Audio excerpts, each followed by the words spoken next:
Well, it's a Tuesday, and we are live from Social Taco here in Homewood Landrum. Pat, Molly hanging out, Conrad anchoring things from the studios of Jocks. We've already got the Godfather. Stan is here. Don, the mayor here of Social Taco. We're here until 2, Pat, as we are every Tuesday here in the Terrace, the Mix and Match Tacos. So much to enjoy, not only the fellowship, but the great food here at Social Taco. It is, and we got a lot to get into. Mike Griffith from the AJCDogNation.com scheduled to be with us in just a couple of minutes. We'll get his thoughts on the big trial, the big case that came down yesterday in which Charles Bediako was ruled ineligible.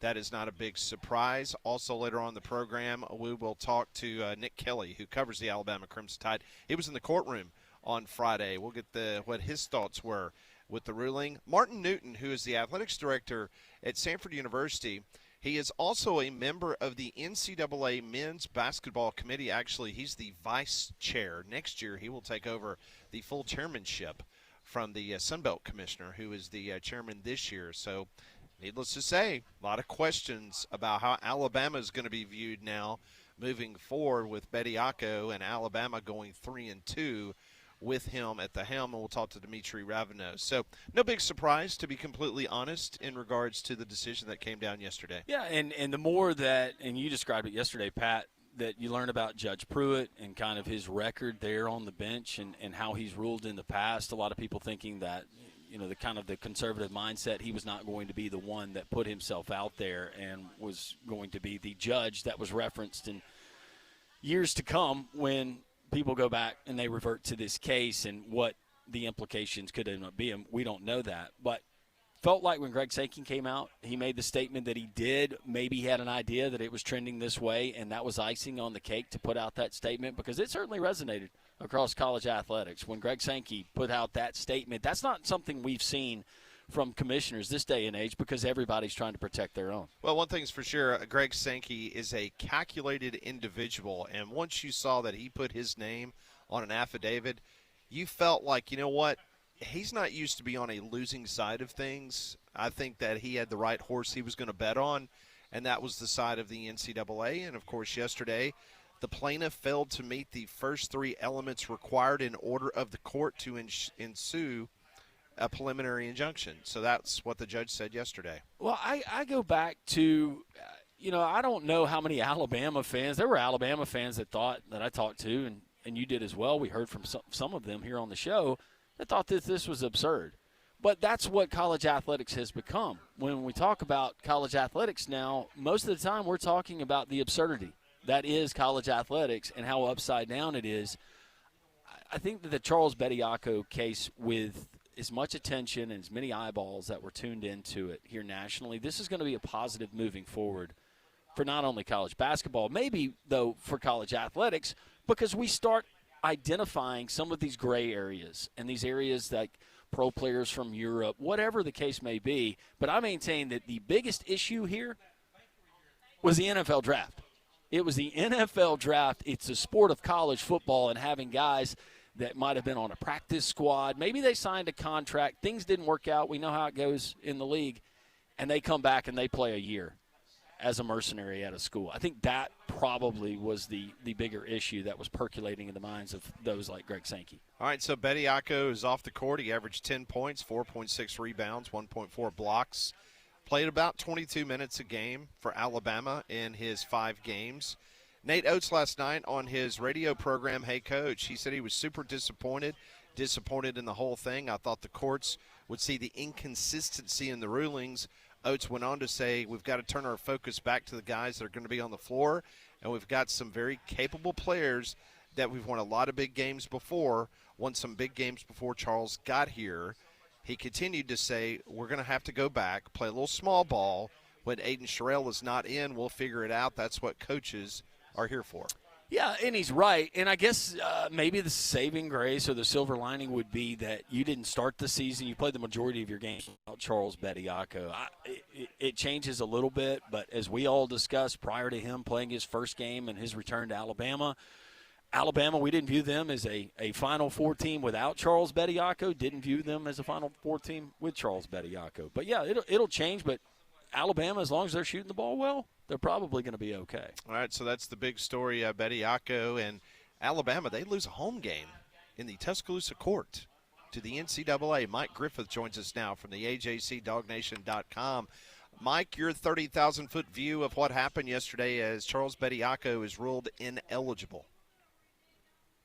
Well, the whole complication with any of this eligibility is, we've been accustomed to a society that's based on precedent. And these cases are all individual cases with individual circumstances. And before, it was kind of up to the NCAA to decide that. And then the NCAA would make decisions, and that would set precedent and create loopholes, if you will, or opportunities, however you want to look at it. Now what's so complicated is it's different judges all over with different opinions on different things, and apparently they're not precedent setting. What's good for the goose isn't good for the gander, and that's dangerous territory to be in. But, without collegiate athletics having a governing body, this is one of the unintended consequences of trying to apply, our regular court rules and laws to collegiate athletics.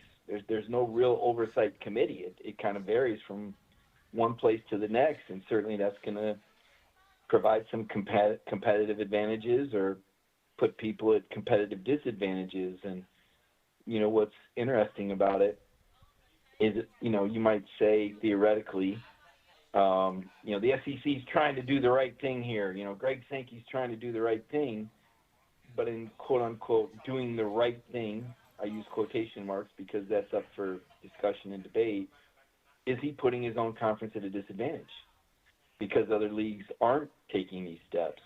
But then you say to yourself, it was a year ago when Greg Sankey said we're going to put guardrails in place because everybody's asking for them, but these same coaches asking for the guardrails have to be willing to follow them. And if he is going to try to play a role as a leader in athletics, which I think Greg Sankey very much is, he has to lead the way with these sort of decisions if we're going to expect other conferences to step up and govern their respective teams in the spirit of the rules. Now, I say spirit of the rules, and that's very loosely interpreted because the prior system in place by the NCAA did allow, for certain exceptions. There were certain cases to be made, waivers granted, and, it's all right now so loosey-goosey, for lack of a better term, that you ask yourself, well, why did this athlete get permitted another year, but this athlete didn't? And those decisions are no longer really being made at the NCAA level so much as by judges. And what Sankey's trying to do is intervene, or what he is doing, what he did do was what he wrote. And I don't know if that influenced the judge or not, but he's trying to provide some leadership for collegiate athletics to have some guidelines. It's just unfortunate that somebody's got to be, I don't know if I'd say the example, but somebody's got to be the first case of this. Now, will this have a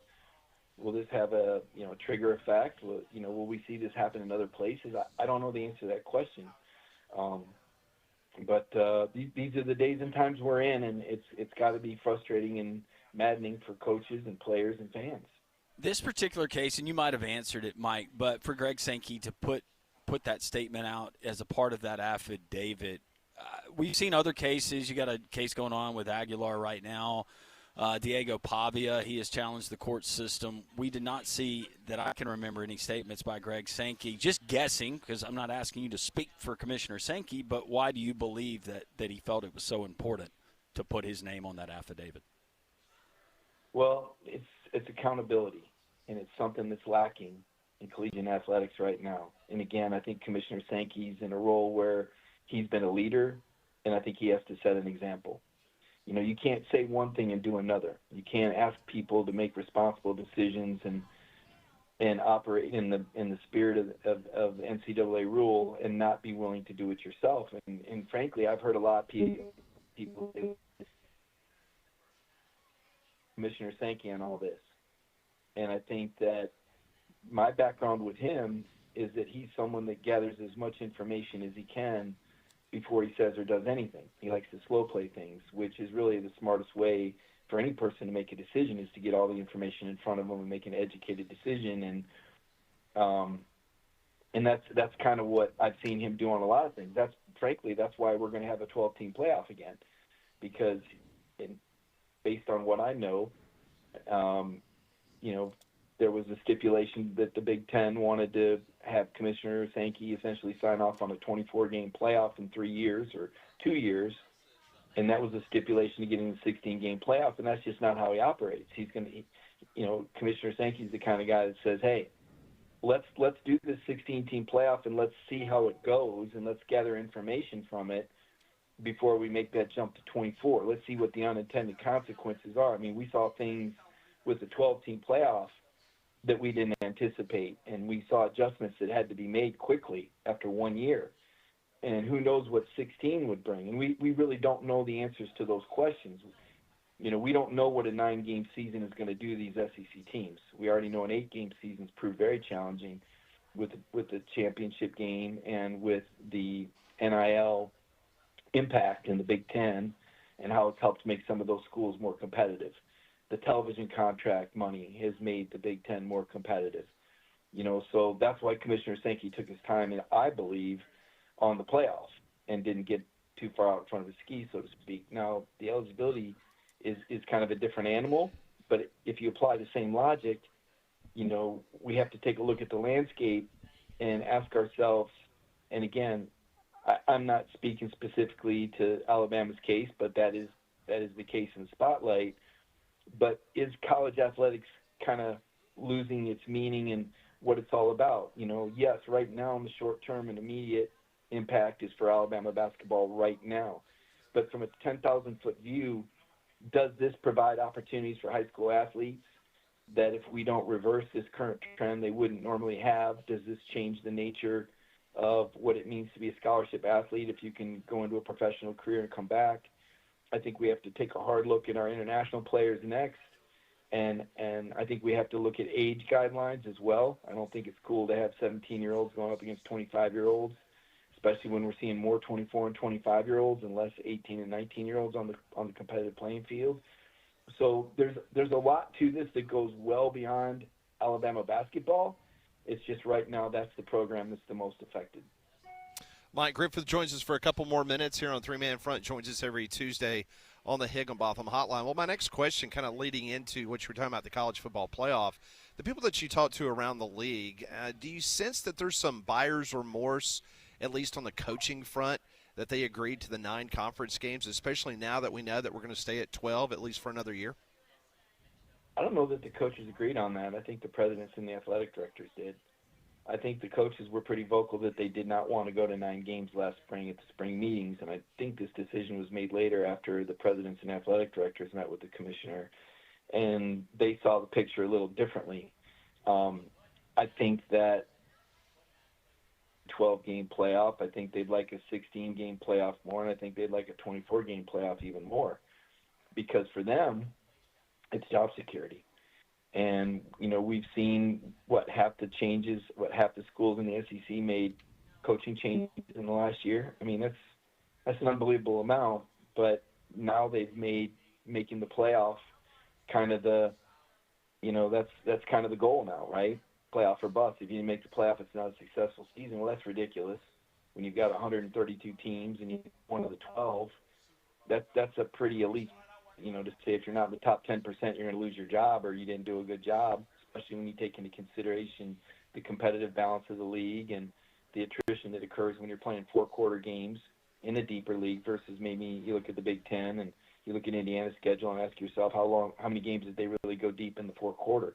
They had the luxury of resting guys or taking guys early, developing depth during the course of the season. There's something to be said for the top-heavy conference. And so now it's up to the SEC to navigate what do they want. Do they want a more competitive conference? Everybody at the table says they do, but then the end result doesn't put you in a position to win as many championships because of that competitive balance. And again, I would use Big Ten basketball as an example of that. As good as it's been, as much as I believe it's at a premium over the last 25 years, I think it's the best basketball conference. They've only produced one national champion, and that was in 2000. I'm going to give you kind of a Pat Ponders question that we get typically every day, Mike.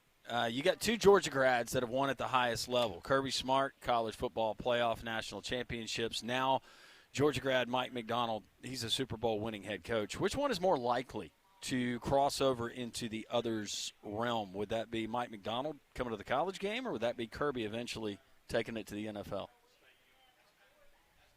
Well, only because of the stage of the career, I'd say McDonald. I mean, McDonald's, 30 years old, 39 years old, something like that, maybe 37.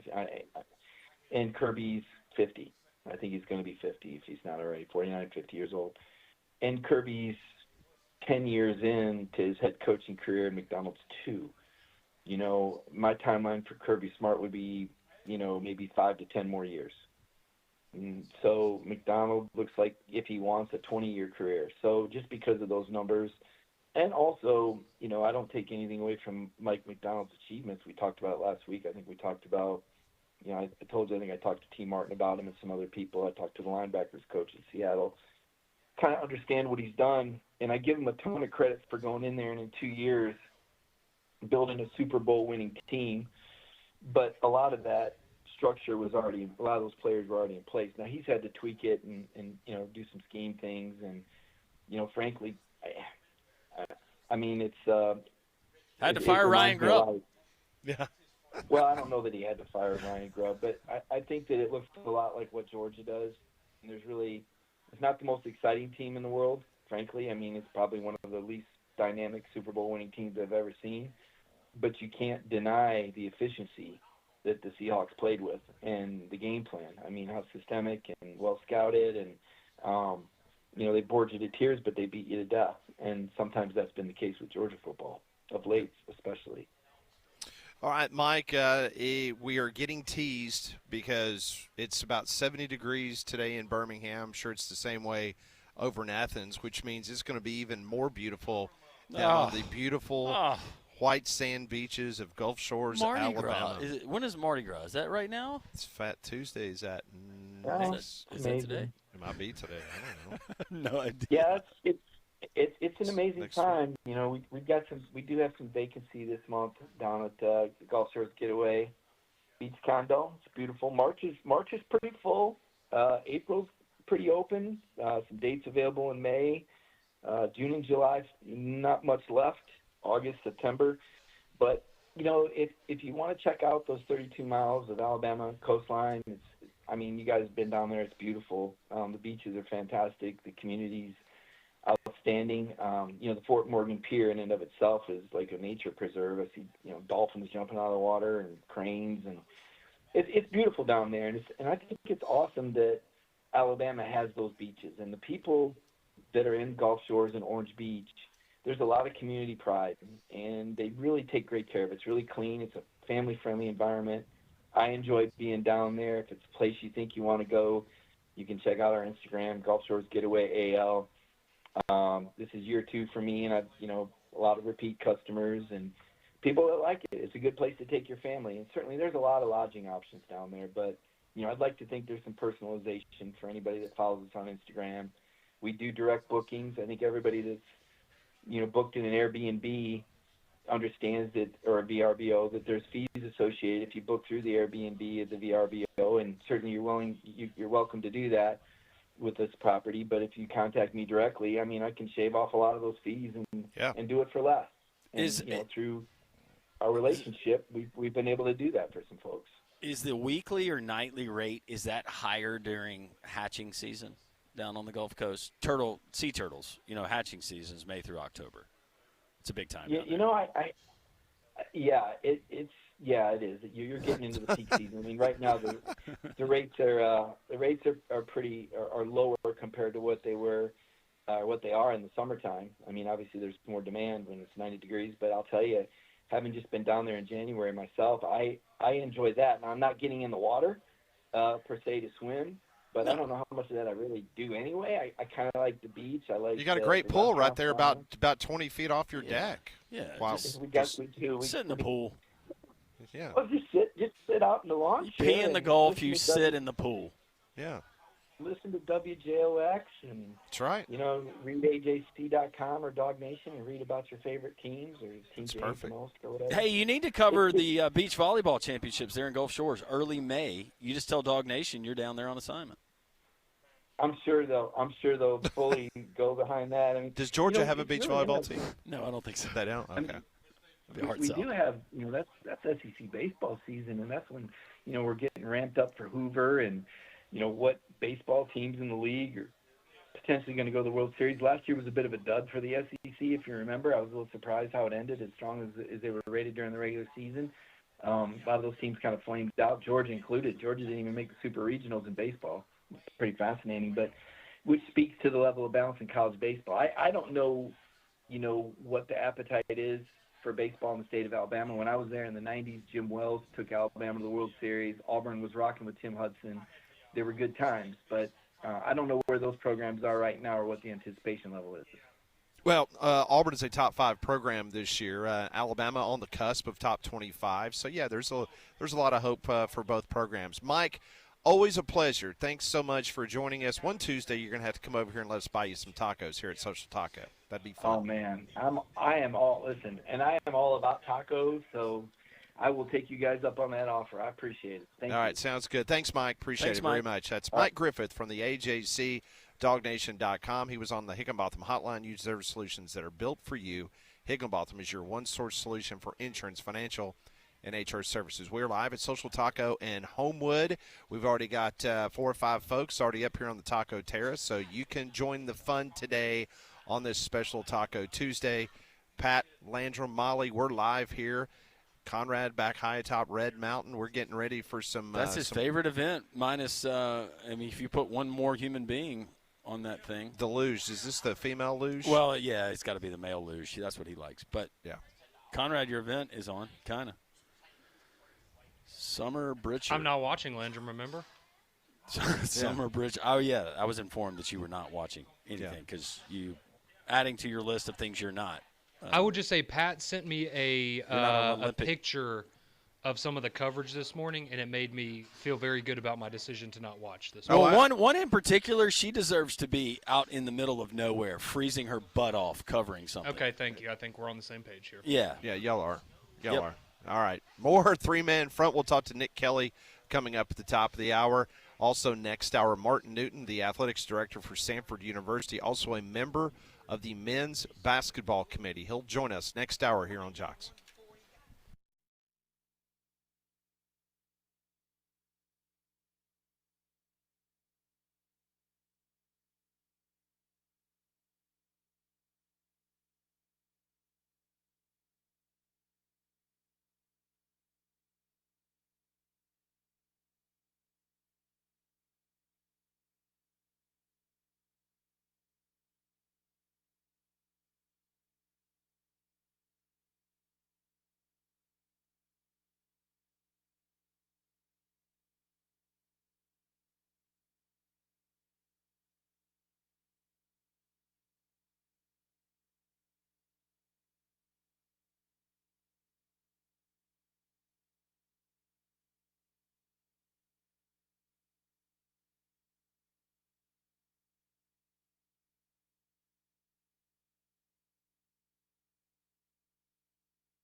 It is 10:26. Welcome back. We're live at Social Taco in Homewood. We'll be here until 2 o'clock. Come on by and see us. The Taco Terrace is going to fill up quick. It's a beautiful day, so come on out to Social Taco and join us until 2. Well, it might be getting warmer outside, but flu season is still here, so make your home healthier with Trane's Clean Effects Home Air Cleaner. It removes up to 99.9% of airborne particles, including those that cause virus. It's 100 times more effective than standard air filters and 8 times more effective than HEPA room filters. So go and find a dealer near you at Trane.com. So NCAA President Charlie Baker, he did a victory lap yesterday, quickly releasing a statement around 5:30 yesterday afternoon. He said, "Common sense won the round today. The court saw that this is what it is, an attempt by professionals to pivot back to college and crowd out the next generation of students. College sports are for students, not for people who already walked away to go pro and now want to hit the undo button at the expense of a teenager's dream.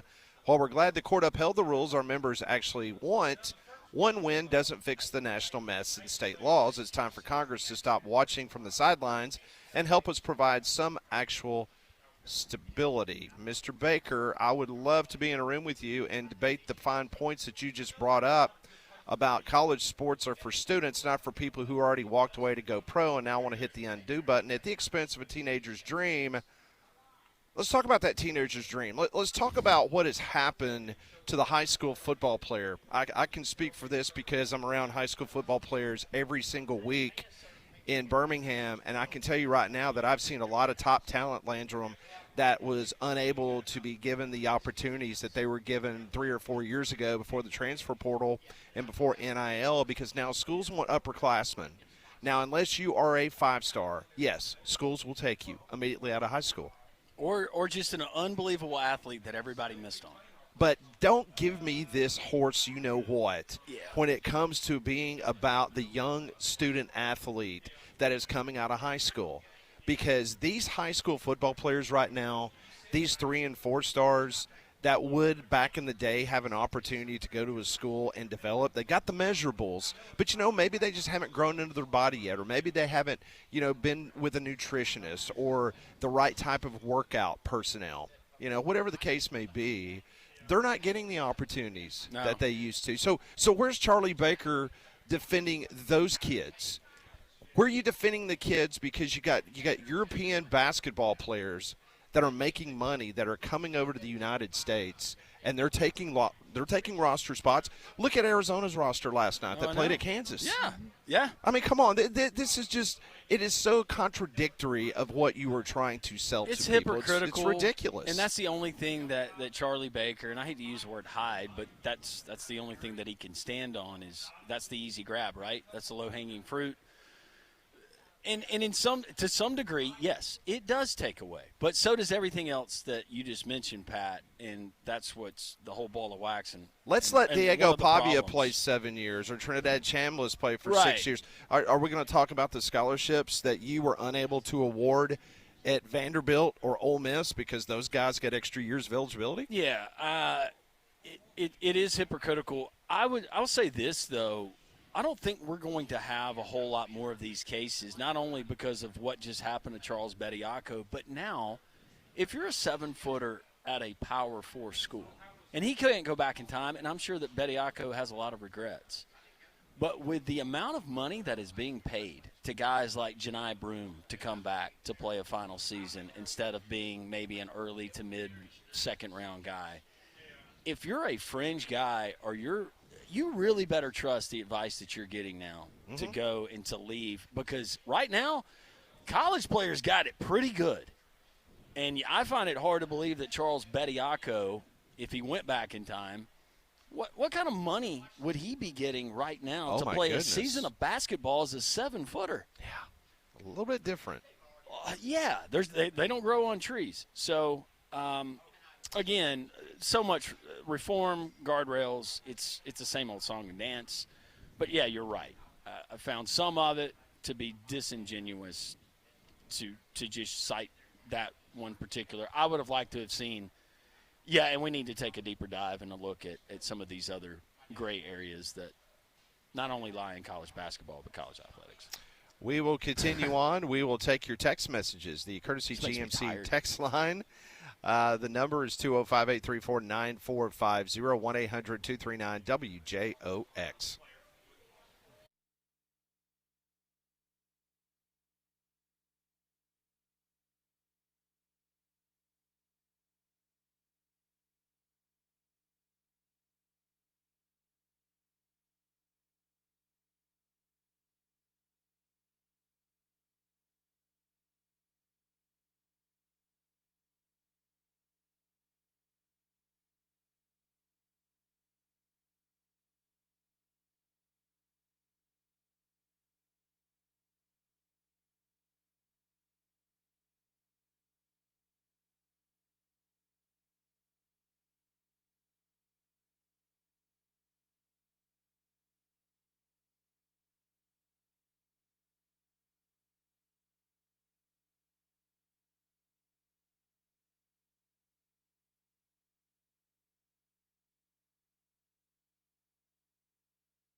.35, three-man front live from Social Taco in Homewood. The door's officially open 25 minutes from right now. Larry's here. Mary's here. There's Michael. She takes care of us each and every week. Join us here at Social Taco on Tuesdays 10 to 2 or during the week. Don't forget about half-off happy hour Monday through Friday from 3 to 6. And then just down the road, you want to feel good about yourself in 2026, you can do it with our friends at Mandu. Mandu is the nation's first electrical muscle stimulation fitness approved by the FDA.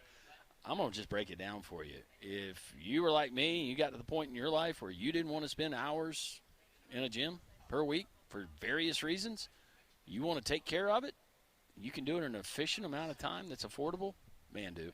The electrical muscle stimulation fitness is a 15-minute workout. Because of that technology, 15 minutes, the equivalent to 6 hours in a gym. Mandu, first visit's free. They'll put you through the 15-minute workout. You decide if Mandu's for you. I promise, if you stick with Mandu, you will get results. MANDUU.com. Tell Paul and the gang that Landrum from Jocks sent you. So the University of Alabama, they released a statement yesterday after the disappointing results in their eyes of Charles Bediako being ruled ineligible. They say we're disappointed in today's court ruling denying the injunction for Charles Bediako. While we understand the concern around competitive and developmental implications of former professional athletes participating in college, it is important to acknowledge reality. The NCAA has granted eligibility to over 100 current men's basketball players with prior professional experience in the G League or overseas. Granting eligibility to some former professionals and not to others is what creates the havoc we are currently in and why consistency from decision makers is so desperately needed. That was the University of Alabama statement yesterday afternoon. I believe that Greg Byrne will speak, I think, a week, maybe it's 2 weeks. Maybe it's 2 weeks from yesterday. He will speak to the Birmingham Tip-Off Club here in Birmingham. Not sure if you're going to see or hear a quote from Greg Byrne about this situation, but he most definitely will be in front of the media in about 2 weeks at the Birmingham Tip-Off Club. We'll see what he has to say there.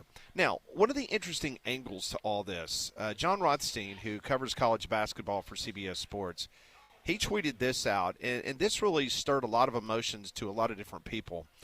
He says the NCAA Tournament Selection Committee will evaluate Alabama for the 2026 NCAA Tournament by the roster that it has available for March Madness per an NCAA official. Tide went 3-2 this season with Charles Bediako, who today was denied a preliminary injunction to keep playing. Now, so that was up for interpretation. That's another reason why we're going to have Mark Newton on next hour, who is the vice chair of the NCAA Men's Basketball Committee.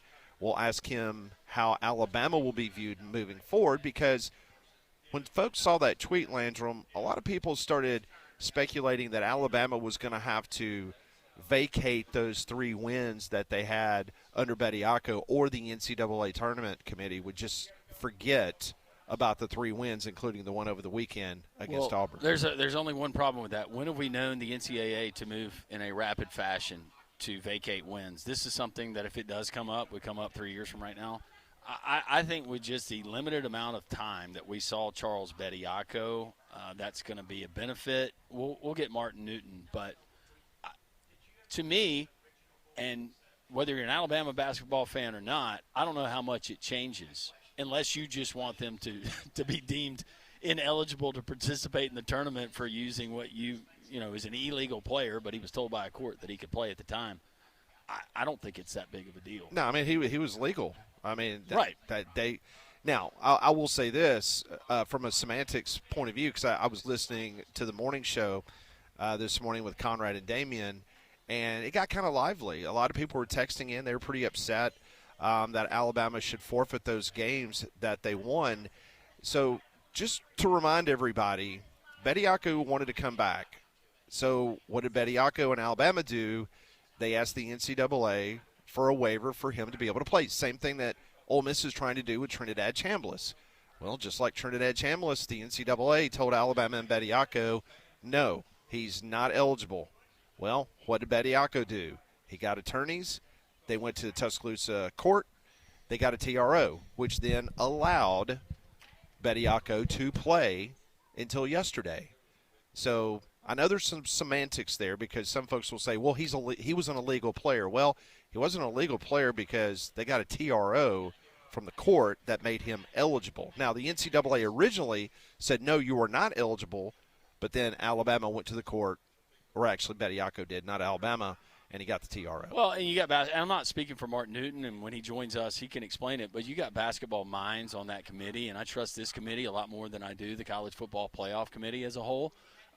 They understand, and I think that they see it for what it is, and how much of a difference does it make with this Alabama basketball team. But also, you look at Charles. They did lose some games, right, when Charles Bediako was playing? They went 3-2. So they lost to Florida and they lost to Tennessee. I think it's probably a more lengthy discussion and maybe a different outcome, and I hesitate to even say that if Charles Bediako started the season with Alabama and we got this Alabama team up until this point and all we knew was Alabama with Charles Bediako. Mm-hmm. I just find it hard to believe that this tournament committee, knowing the player that went back to Baylor, He's been a nothing burger. Is going to zero. But they understand the climate of college athletics right now. I don't see how this hurts Alabama. I don't think it helps Alabama. I don't think it hurts Alabama. I think Alabama is the seed that they were going to be. Which, by some accounts, what? A 5 seed, 6 seed right now? Yeah. Depends on what bracket and bracketology you look at. Yeah, I think Rocco Miller has Alabama as a 4 seed right now, that's one of the highest that I've seen. But, yeah, most everyone else has them as a 5. So, yesterday afternoon, immediately following the results from the courtroom, Molly, we posted an emergency Pat Ponders question dealing with the eligibility and what's going to happen to Alabama basketball moving forward. Should Alabama be required to forfeit 3 accumulated wins while Bediako was, quote, eligible? Yes, 3 losses, or no, had TRO. And right now winning is no with 65.9%. And yes, with 34.1. I want to ask Conrad about the morning show because, it got lively. You had one caller that called in and basically said that Nate Oates was a scumbag and that Alabama should forfeit all the games, that Alabama knew exactly what they were doing. Just give us that angle, what you saw and read this morning during the morning show with Damien. Yeah, anytime one of the great things, in my opinion, about doing that show in the morning, right, is we're the first people that get to react to this kind of news when it breaks overnight. And so you get kind of I would say a lot of times maybe the more visceral reactions to people before they've had time to have conversations, hear other sides of the story, right? They wake up and they feel some type of way. And, and it is what it is. But, yeah, a lot of people were, like you were saying, Pat, very adamant that Alabama cheated. Alabama, the win should be vacated. They shouldn't be eligible for the NCAA tournament because of this.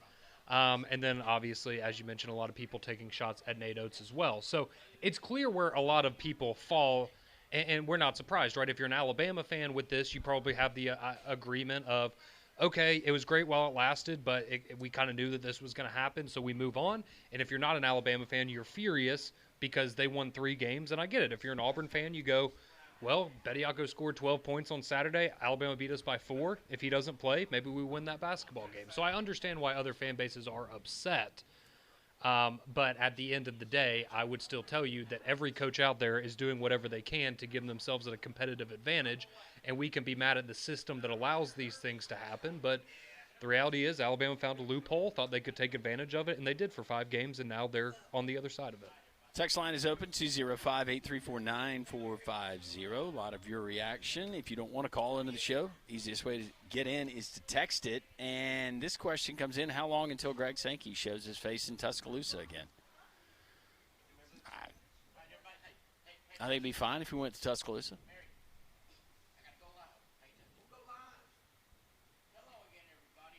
Maybe let it breathe for a second. But I think the commissioner will be fine. How many Alabama fans are actually relieved that this is over?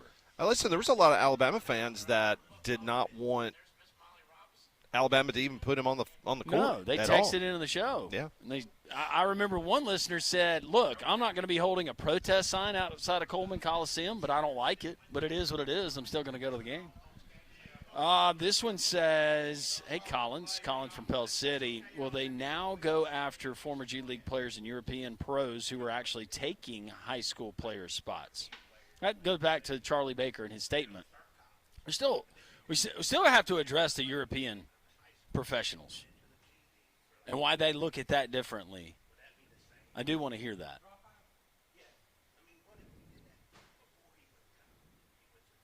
Sean, how does the legal system separate amateur and professional in regards to college athletics? Well, the court in Tuscaloosa basically said they sided with the NCAA, and Bediako's side did a very poor job trying to make it seem like he was going to lose out of a lot of money if he did not continue to play college basketball.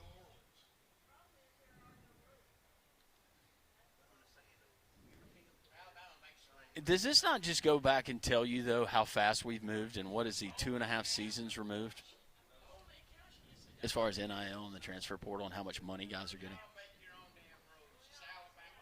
Because if that happens this season or at the end of this season, Charles Bediako is probably suiting up for UConn or Kansas or Duke or somebody next year making $3.5 million.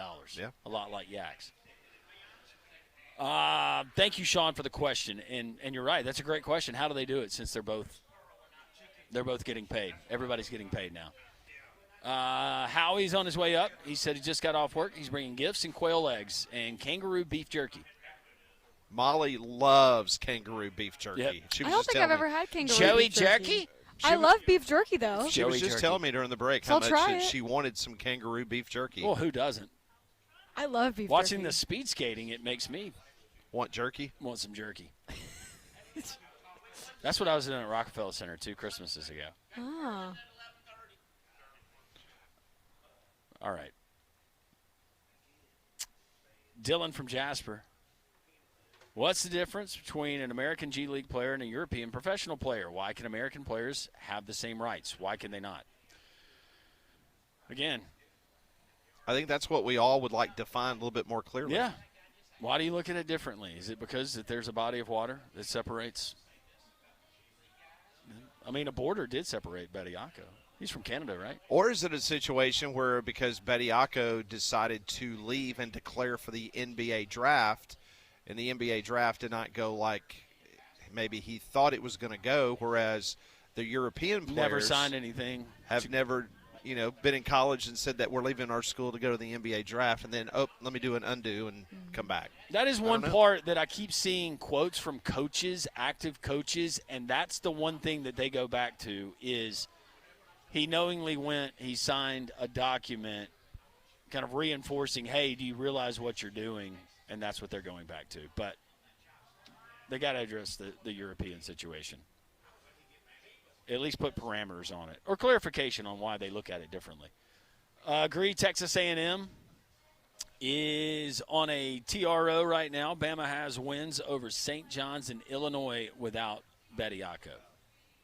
Again, Martin Newton, athletics director at Samford, just down the road, but also the chair of the NCAA Tournament Selection Committee. He's going to join us at 11:30, and he is always very candid and transparent with us, and he will tell us how the committee is looking at not only Alabama with Charles Bediako, but now without. We continue live from Social Taco in Homewood on Jocks.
It is 10:52. Welcome back in. It's three-man front live here at Social Taco. Coming up in about 10 minutes, we'll talk to Nick Kelly from the AL.com who covers the Alabama Crimson Tide. He was in the courtroom on Friday for this Bediako case that was heard. And then, of course, yesterday afternoon, the judge ruled that he is ineligible. So Alabama now will have to get everybody else up to speed and up to par on a team that's been injured a lot. Bediako was obviously a healthy body that was helping the Tide the last couple weeks. Yeah, and if you need to get your car, your truck, your SUV up to speed, maybe working at above par level, well, you can do it with our friends at The Garage. The Garage located right there in Pelham, thegarageinpelham.com. Bob is the owner, and he's just a great human being. He's wonderful. You're going to know how you're treated the moment you walk into that clean lobby. It looks like a professional place, not a dingy, dusty garage. And you can expect top-of-the-line service, whether it's Robert or Richie who are listening to our show right now. Hey, guys, we appreciate your support. Whether it's a engine overhaul, they have to replace it, an oil change, or a bunch of little things that you need done, they're going to take care of you. They're honest, hardworking people. They love their customers, and that's why everybody goes back to The Garage in Pelham. Thegarageinpelham.com. Check them out. You're going to feel safe, guys. Feel good about leaving your wife, your daughter, maybe your girlfriend there. When they drop off their car, they're going to be treated with the respect that they deserve. Thegarageinpelham.com. Tell them all of us from Jocks sent you. 1-800-239-WJOX, the courtesy GMC text line, always open at 205-834-9450. Something else that we'll be following today, you know, the Olympics, yes. The Americans are now up to 5 medals in the competition as Molly's fired up. Conrad's love not, the Olympics. But Landrum's fired up. I'm fired up. Me and Landrum both have American flag hats on. We love today. Our country, Pat. Yes, we do. But this morning, Ben Ogden became the first U.S. man to medal in the Olympic men's cross-country skiing sprint. Woo. His silver makes him just the second American ever to medal in Olympic cross-country skiing, and the first in 50 years dating back to 1976. Incredible. Now, coming up in about 5 minutes, the American mixed doubles team is going for gold against Sweden. The U.S. team in curling had a dramatic 9-8 victory over the world champion Italy yesterday. So we got mixed doubles curling coming up in about 5 minutes. Then at 1 o'clock, this is going to be wild. Now, we have it on up here, so you need to come have lunch and watch as we root on our countrymen over in Italy. The U.S. women's hockey team is taking on Canada. The U.S. is a 1.5 goal favorite. Let's go against Canada. I'm so today. excited. I want to see bodies and boards. Yes. High sticks. But Canada has won 7 of the last 10 matchups against the U.S. We just got to limit the icing today. Limit the icing. We're good.